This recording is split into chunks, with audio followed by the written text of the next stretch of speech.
Hello, Packers fans. Welcome into PackersNews.com. I'm Kassidy Hill here from Lambeau Field on a beautiful Sunday night. No better way to close out the regular season and Week 18 than here for Packers versus Lions and a win and get in situation for the Packers. Of course, that will somewhat depend too on what the Seahawks are doing today. If the Packers win, they are in regardless. But if Seahawks win, you can understand that it might be a little bit different for the Detroit Lions as they take the field tonight, as they will already be eliminated from playoff contention. But none of that really matters for the Packers. If they win tonight, they are into the playoffs as a wild card seed going in at 9-8. A remarkable turnaround for a team that at one time was 4-8 during this season, having lost 5 in a row and then dropping one versus the Titans and then versus the Eagles as well. Even at that point, though, players in the locker room this week said that they never doubted they could get back to this point. Of course, what else are they really going to say? Yeah, we thought it was over. It was time to pack up our lockers. However, they said it was the guys around them that made them believe they could get back here. Before we get started and jump into questions, let's hear from the guys in the locker room this week on the confidence that they could get back to a position where they're playing themselves into the playoffs. When this team was 4-8, did you think you'd be here? Yes. You always know you can make the playoffs. I was in Philly, and our division was always kind of like how the season is going for us now, where it always comes down to the last few weeks. So I think we all knew that we couldn't maybe make it. We just needed a lot of stuff to happen, and that a lot of stuff has happened. Bobby, when this team was 4-8, did you imagine you could be here? Yes. Men in this locker room.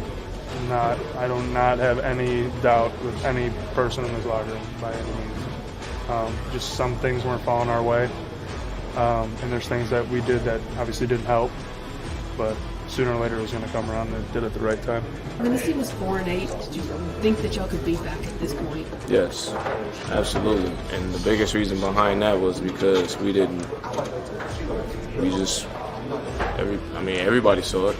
Y'all saw it. We understood the situation. We just had to figure it out moving on forward. So it's kind of crazy how things turn because we was counted out, and now we got a shot to get back in. So, just got to continue to stay humble, just keep grinding throughout the days, and better things to be ahead. So we heard from the guys there in the locker room this week. Did they ever think they'd get back here? Simply yes. Of course, a big reason for this turnaround is the Packers' offense. During the Week 9 loss versus the Detroit Lions, the Packers were held to 9 points, something that seems almost a little unheard of given the stretch that they've been on these past 4 wins, in which an offense has really found a groove and, to put it in Aaron Rodgers' word, finally an identity, which is something they didn't have the first half of the season. A large portion of that, of course, has to do with Christian Watson. And finally, over the past 4 weeks, you've seen Christian Watson and Romeo Doubs actually be able to own the field together and play together. They had only played a handful of snaps previous to that Dallas Cowboys win due to injuries to both of them. Of course, Romeo Doubs was hurt in that Lions win in Week 9 and was out for 6 weeks, not coming back until after the bye week, the third week of December. Sorry, I was trying to remember there. That's made a huge difference just having those two on the field together again. Christian Watson, of course, only had one catch in the win last week over the Vikings, but just his simple threat downfield is what pulled the defense downfield and allowed the Packers to keep the run game going, keep sort of those underneath throws, and in doing so, just grind it out. That's really what Alan Lazard said comes down to the Packers offense so far. And let's actually hear from both of those guys to hear where the Packers have found an identity and how they hope to keep it going tonight and hope for a big turnaround then from 9 points versus the Detroit Lions. I think there's a lot of things that have changed since that last game. Just as individuals and as a units and collectively as a team as well. I think that we're just a way more confident team. We have our identity now, and we know that we're fully capable. If we just go out there and just play our game, play hard for four quarters, we're more than certain that the results will take care of itself. Karen mentioned that identity after the game the other night too, that it took y'all a while to find it. What is that identity? It's kind of hard to transcribe into words, I guess, but I think just the way that we were able to play the game, the calls that were getting played, we were executing at a very high level, and some of the calls weren't the best, but we made the most out of it. And I think that's probably the most important thing is our identity is be able to believe in each other, believe in ourselves as individuals, be able to go out there collectively as a unit of 11 people and to work fluidly as well. That was a game you and Christian both went out in that game. Mm-hmm. And, I mean, I think they held you up to 9 points, which almost just seems like unheard of now. Yeah. Does it feel like this is a completely different offense? Than Way different. Everybody sees it way different. Biggest reason behind that is because, I was getting something going. I got hurt, went out. Christian was just getting back to his groove. And now that everyone's healthy and able to smoothly get something going, it's kind of different now, which is very, very great, just not our end, but for everyone. So. As we heard there from the guys, Alan Lazard and Romeo Dobbs, this Packers offensive identity is really just learning to lean on each other and not try to get behind one superstar, which is what this Packers offense had to do in the past. On the other side of the ball on defense, it'll come down a lot to stopping that guy right there. I'm not sure if you can see him in the screen, but Jamal Williams just off the corner of the screen, back in his old stomping grounds here on Lambeau Field.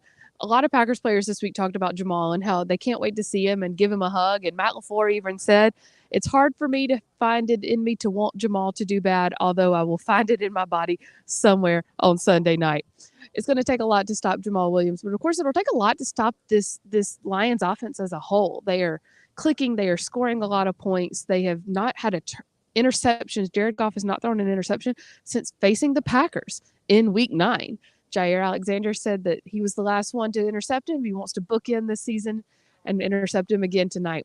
Packers defense, alternatively, has had 12 interceptions over the past 7 games and 12 turnovers over the past 4. And they've found a groove really just by being aggressive. That's going to have to happen again tonight if there's any hope of stopping Jared Goff and this Lions offense. I see a couple of questions coming in. We're going to take a couple of them here now. There was one question in here. Let me find it for you. Mary, what time does this game start? It starts at 7:15 Eastern, Mary. You can watch it on NBC. Randy asked, how's the weather? This is actually a really pertinent question. It's not too bad right now. It's a little cold. You can probably see my breath puffing out, but it's not too bad. It doesn't feel as cold as it even did last week, and definitely not as cold as it did on that Monday night game versus the Rams. Field looks to be okay. It doesn't really look to be wet. Of course, we saw that become an issue for some of the Vikings players last week because they didn't wear the 7-stud cleats and instead wore their turf cleats. Lions head coach Dan Campbell said this week that their guys know what it takes and they know what it takes to play on this field, and they know that it's going to take those type of cleats if they want to be able to get a grip. We'll see if the Lions have some of the same issues tonight that the Vikings did with the field last week. Let's see, we got a couple other questions coming in. Or Mitchell says, the Packers need to run the ball and stick with it, as well as limiting Rodgers' pass attempts, and the defense has to continue to play disciplined teamwork. That will, of course, be one of the biggest keys. And that's really what it all boils down to right there, Mitchell. If you can keep the ball in your hands and keep this Lions offense on the sideline, that may be the biggest key to the game. Time of possessions and then, of course, turnovers. I heard an old coach used to say all the time, if you win the turnover battle and you win the time of possession, you win the game. Those 2 keys right there, if you look at those on a box score, can usually tell you who won. And that, of course, again, will be the key to tonight, keeping that Lions offense on the sideline. Randy says, what happens if Rodgers' pass is picked? Again, just win the turnover battle. If this offense turns it over, defense has to step up. We've seen that over the past couple of weeks in this win streak when Rodgers or the offense might turn the ball over and then the defense makes a stand or gets the ball right back, and it kind of negates it. It washes it out. And so the best defense or the best offense is a good defense. So if this offense turns the ball over, just go out there and get it back. Of course, that is easier said than done. Rava asked, what are simply the keys to the game? Sort of what we just said. Control the time of possession. Control the ball. Don't let this Lions offense get out here.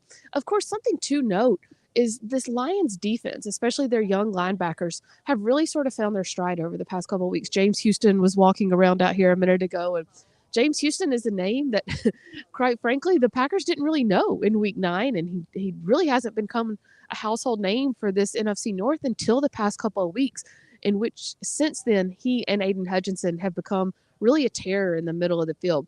So you might see the Packers running away from them, trying to bounce Aaron Jones outside and not have Aaron Rodgers throw over the middle of the field, which is where James Houston, Aiden Hutchinson have been batting down balls and even getting interceptions there from that position. Let's see. Antoine asked, could this be the final game for Crosby and Bakhtiari? Antoine, if we're being frank, it could be the final game for a lot of people. It could be the final game in Lambeau for Crosby, for Bakhtiari, for Aaron Rodgers, for Robert Tonyan, for Alan Lazard. So many of these guys whose contracts are up after this season, except for Aaron Rodgers, of course, whose contract is not up. But, we're not really sure what's going to happen with any of these guys. I actually asked Bobby Tonyan about that this week, about, this could be Rodgers' last game. It could be your last game. And he said, hasn't that been the case for the past 3 years? And that really has been the case. There's always so much unknown with this team in the offseason.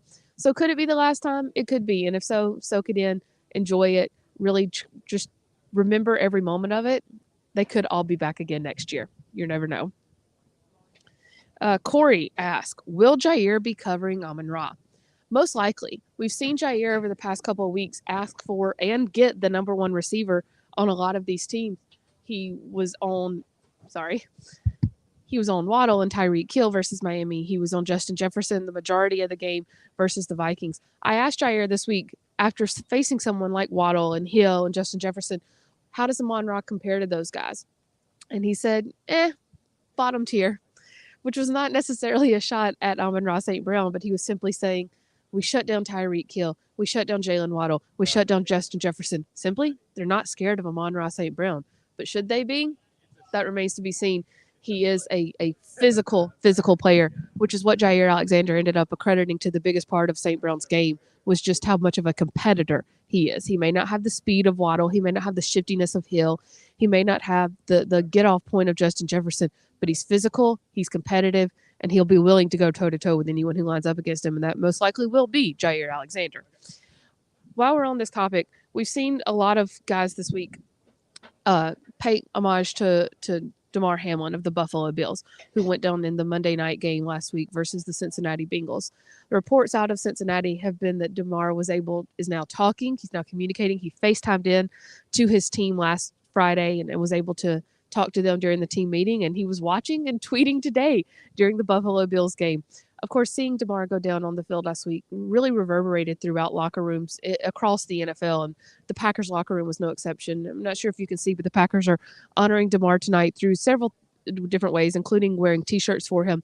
But the 3 on the field here is outlined in a Buffalo Bills blue shade, just as a nod to Damar Hamlin and his number 3 jersey number. Packers players this week talked about what it was like to watch Hamlin go down and what that meant for them stepping out on the field tonight. Let's hear what they had to say about trying to respect, honor, and remember Damar Hamlin in tonight's game.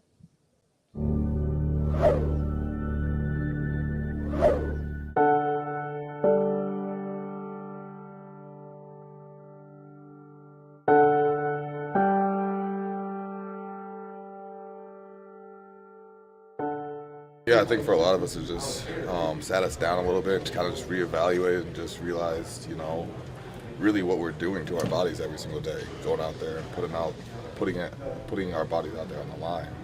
Obviously a very unfortunate situation, and my thoughts and prayers are with Damar and his family and the Bills organization. I mean, there's really no words.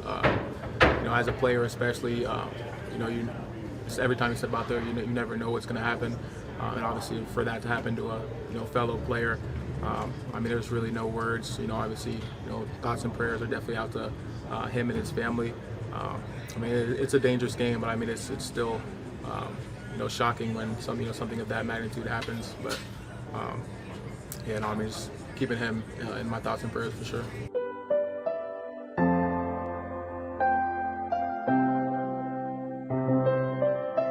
On Monday night, I had players, former teammates, guys I've been close with that I've shared locker rooms with, just reaching out and just expressing, their empathy and their appreciation for just being an individual, but also just, me still being out here and playing this game and sacrificing my body on the line every single day. I think that's just the best thing you can do. In times like that is where you really need, a family or brotherhood to be able to, talk to, get everything out. Just being able to have that brotherhood in this organization is huge for us.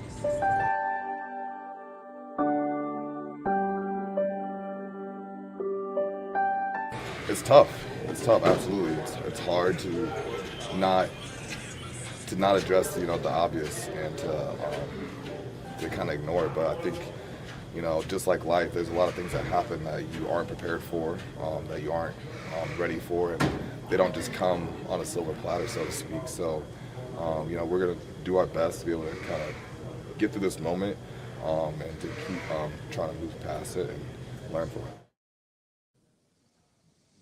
As we heard from players, they're working to honor Damar Hamlin this week and kind of remember him as they step out onto the field tonight. As you see more and more players come out behind me, you'll see that most of them are wearing shirts that say love for Damar, love for Hamlin with the number 3 on it. And the Packers will be warming up in those shirts tonight as well, as far as we know and from what we have seen so far. I'm sure some of them will be coming out here soon in the next few minutes. Back to this game versus the Lions and the Packers win or get in scenario. Levi asked, Lions O-line is top-notch. Does Barry blitz Goff to get him off his spot? He'll fold. That's sort of been the defense we've seen the past couple of weeks, which is such a turnaround from what it was in the first part of the season. Is more aggressive, is more of a pass rush, even without Rashawn Gary. I think a lot of us thought that when Rashawn Gary tore his ACL in Detroit, that this pass rush was gone and that this front seven was going to fold. In the first couple of weeks, if we're being honest, it looked that way. There was not much pass rush to be seen at all with this Packers defense. Over the past few weeks, though, Preston Smith has really, really sort of stepped into that number 1 spot and become a menace. I think he has 5 sacks in the past 5 games, and he's getting a lot of help from rookie Kingsley Enagbare, who's been able to come off of the edge and push guys in as offensive lines shift their attention to Enagbare. Preston Smith has been able to rush right up the middle. He's also getting a lot of help with push from TJ Slayton, Devontae Wyatt there in the middle. TJ Slayton, Devontae Wyatt sort of rotating out next to Kenny Clark with Dean Lowry now on IR. And you've seen 2 young guys, Wyatt being a rookie, really sort of find their step and find their way to get a push in that inside. And that's made such a difference in that front seven, just allowing Preston Smith to then play free, play however he needs to, and go right up the middle, not necessarily a blitz. We haven't seen a ton of blitzing itself per se from this defense, but they haven't needed to just because of the pass rush they've been getting with Preston Smith and Kingsley Enagbare. That being said, I do think we see them try to get after Jared Goff a lot tonight, sort of first force early errant throws and maybe force him into some turnovers, which has really been the Packers' bread and butter over this past win streak. Albert asked again, what time does the game start? At 7:15 Eastern. Albert, you can watch it on NBC Pacific if you're on that coast. To another Levi question. Panthers ran for 400 on this defense. Will they run the rock, or does Rodgers play hero ball to redeem himself from the bad picks from the first meeting? That's a very good question, Levi. And I think you've seen this offense over the past few weeks. And, as we heard Lazard and Dobbs talk about, this offensive identity has become leaning on each other and not trying to find one superstar. And that includes Aaron Rodgers. I think Aaron Rodgers for a long time thought he had to be the guy. And there are times he's had to be. Even last week versus the Vikings, a few different times it felt like he was going to have to be the guy, and he simply wasn't. And that was okay because this offense was able to still produce and be efficient without Aaron Rodgers being the hero. Will he be remembering that first game? Absolutely. Will he be hearing some of the chirping that the Lions did this week and sort of making up message board fodder to motivate themselves? I'm sure he'll want to remind them of some of that and atone for that first game as well. However, if he remembers how this offense has won over the past few weeks, if he thinks back to what they've done and how they've been able to move the ball, he doesn't have to be that hero. So it doesn't have to come down to Aaron Rodgers' arm. But back to your question, will it come down to his mind? Only Aaron Rodgers knows. And I think we'll see pretty early on, maybe first quarter, how he's thinking and how he's feeling about this game and how he's sort of approaching it in that sort of mindset. Mitchell says, I would love to see the 49ers lose and drop to the 3 seed. I'm sure we would all want to play the Vikings in the playoffs versus the 49ers first round. 49ers have been the Packers' foe in the playoffs, so I'm sure a lot of people would rather face the Vikings as well. It'd be a lot easier to travel to Minneapolis as well, so I'm sure you'd see a lot of Packers fans at that game. If the 49ers lose, then yes, you would face the Vikings in that first round. So we'll just have to wait and see. I believe right now, too, the Rams are beating the Seahawks, which, if the Seahawks lose, you could definitely see the Lions come out on the field with a little more motivation, a little more juice, knowing that if they win at that point, they are in no matter what. Let's see. We've got a lot more questions. Let's see. Karen says, run, and run some more. Take turns with Jones and Dillon and mix it up.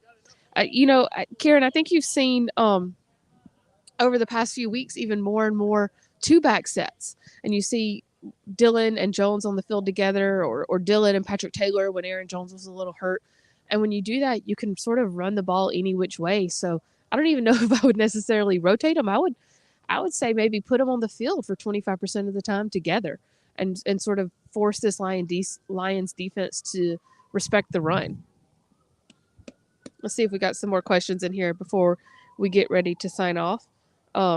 Levi asks, is Jamison Williams an X factor? Better not sleep on him. I totally agree, and I think he has shown that in previous meetings with the Packers. We'll see if he is again tonight. The Rams are up. Thank you for saying that for me, Karen. Let's see if we've got a couple more questions in here.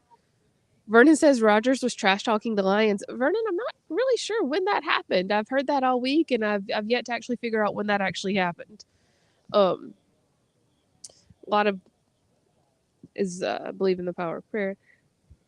Jeremy asked, will the Packers get after the Lions quarterback more? I hope they do. That sort of goes back to Levi's question about getting Jared Goff off of his spot. Could Keyshawn Nixon be a factor again tonight? We see him kind of walking behind us here now. He had, of course, his 105 kickoff return for a touchdown last week. And Alan Lazard said after that game that Keyshawn Nixon has quite arguably been one of the biggest reasons this offense has had a turnaround because, quite frankly, it's a different game when you're starting around the 40 than if you're starting around the 15. And so Lazard and many other players and coaches credit Keyshawn Nixon with being one of the biggest catalysts for this turnaround for the Packers. We'll see if he can be so again tonight. Of course, earlier today in the Buffalo Bills game, Nyheim Hines returned 2 kickoffs for a touchdown. I think it's been, decades since the last time a player returned 2 for a touchdown in the same game. Before we do get ready to sign off here, I want to take a couple of minutes to highlight 2 guys that were awarded this week by the Packers media. Kenny Clark and Rasul Douglas were named the recipients of the Tom Mulhern Good Guy Award, which is just a way of a tip of the hat and a way to say thank you from the media, and in turn fans, for always being present, for always being available, for always being willing to talk and answer even when things are going wrong. Whether it was a win or a loss, Kenny Clark and Rasul Douglas were always willing to sort of stand up and say, this is what happened, this is where the game went wrong, this is how we have to do to get better. And that in turn gives you, the fans, a better look into this team, a better look into their mindset, and brings you closer to their team. We were able to honor both Kenny and Rasul this week. We'll take a moment real quick and see what happened there.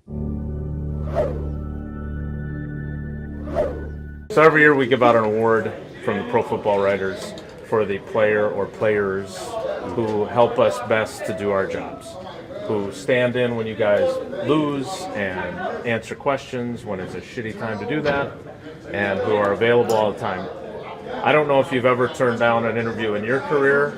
Yeah. And for a guy who spent his first year without us in the locker room, you have been absolutely fantastic this year. So I know we're not always your favorite people to talk to, and sometimes we got to ask you some tough questions. But you guys, you didn't have to agree that easily. Kenny just stood there. But we really do appreciate that you guys have been so accessible and helpful. And this is our way of thanking you with the Tom Mulhern Stand-Up Guy Award. Kenny, this is the second time you have won, so congratulations. One of only 3 players who have won that more than once. Appreciate it. And Rasul, Appreciate it. congratulations. Thank you very much. What? That's crazy. I didn't. So we all got a job to do. So. Congratulations to Kenny and Rasul for being named the Packers 2022 recipients of the Tom Mulhern Good Guy Award. As we said, they've always been so considerate with their time.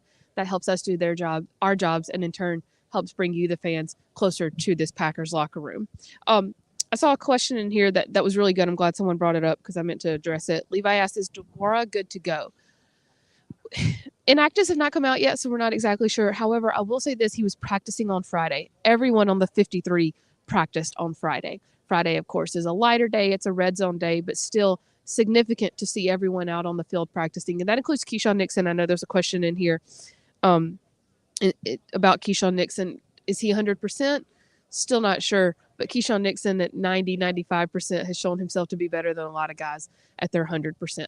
So we saw Nixon come out on the field just a few minutes ago. We expect him to be able to play tonight, not only on return, but on defense as well, if needed. Now, before we do sign off, something we haven't been able to do in a while simply because, well, the locker room wasn't as fun and feisty as it had been in a long time. And that's best of the locker room. But this week was one of those weeks where, you saw a little bit of quiet reflection early in the week just out of respect for Damar Hamlin, but then an excitement that was still underlying it all as this Packers team realized that they were so close to the playoffs and couldn't really help but have it bubble over in everything they said and did. Let's see best of the locker room for the final week of the regular season. Oh my God. Man. He's like a little brother to me. He'll probably not like the little part. But When this team was 4-8, did you think you'd be here? Yes. Okay, I'm ready. Well, TJ's in it. I'm about to. we can just do the chalkboard on your again. Wow.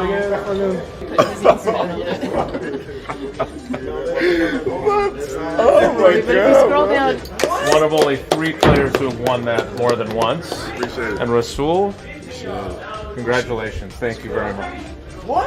That's crazy. I didn't. Hey, Helen, you got that? Apparently a few. Can you explain that a little better?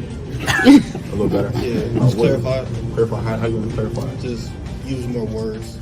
Sure. Yeah, I didn't want to get too much of that, but okay. You want to give us 2 truths and a lie? 2 truths? Nah, I can't do that. I can give you 3 lies.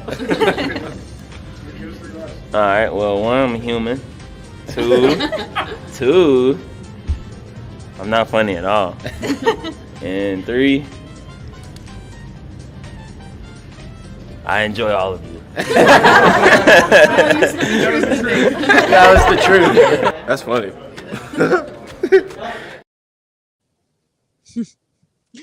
I don't know if I've ever seen Romeo Dobbs laugh as hard as he did this week when seeing clips of himself dancing in victory formation. That was a delight for sure to be able to be a part of that.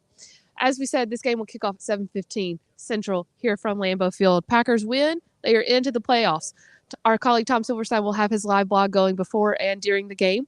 Pete Doherty and I will be here for you on our post-game Facebook Live, and then we'll have a new episode of the Green 19 podcast for you tomorrow, breaking down everything, win or lose, and we will have full coverage for you during and after the game and from the locker room, Matt LaFleur and Aaron Rodgers on PackersNews.com. Thanks so much, guys. We'll see you next time.